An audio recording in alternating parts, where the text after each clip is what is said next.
What are sources and why are they important?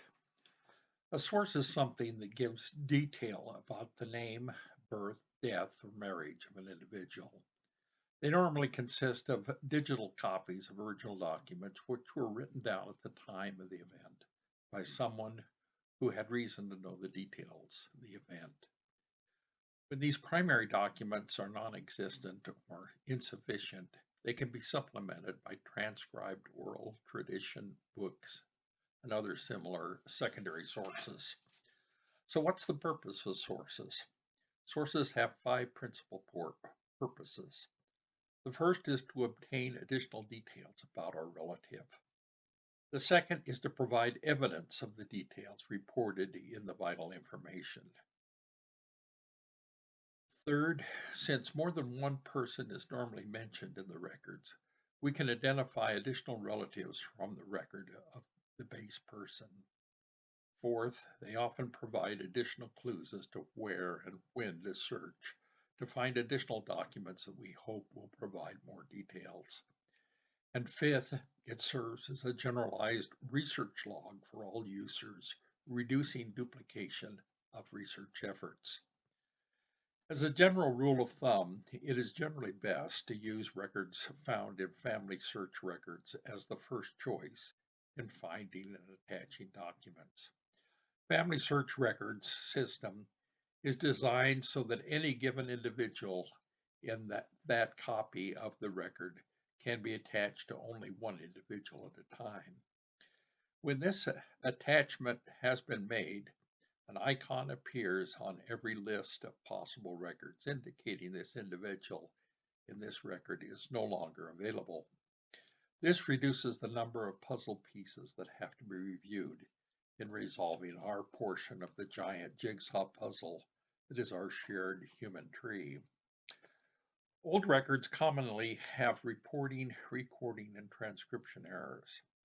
The best way to compensate for these errors is to see the documents side by side in an organized pattern. This is easiest to do seeing the titles of the documents as they come in from FamilySearch Records, but can also be done from transcribed and original images from all sources. In order to be sure that we are not overlooking key clues and evidence, it's important to attach all documents from FamilySearch Records. This includes duplicate copies of a given document acquired in different collection batches. They help assure that critical documents are not overlooked. What happens when we see a relative and family tree with no sources attached? This is a major red flag warning. Considerably more research effort will have to be expended before becoming comfortable with this entry.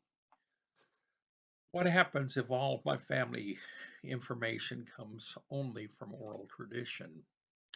Convert the oral information to written format, giving when, where, and who provided the information and under what circumstances.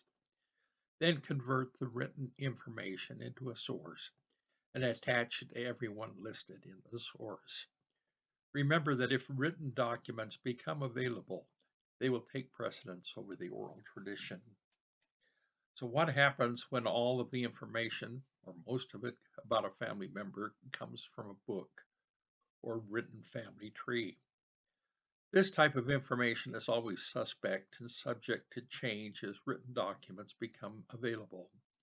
However, they have to be used until further information becomes available.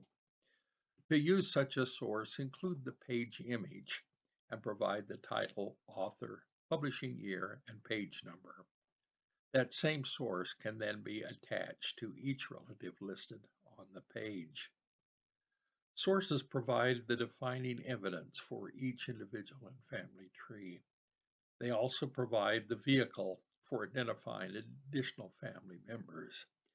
It is important then that newly identified documents be attached even when no new information is provided in order to assure that no clues are left overlooked.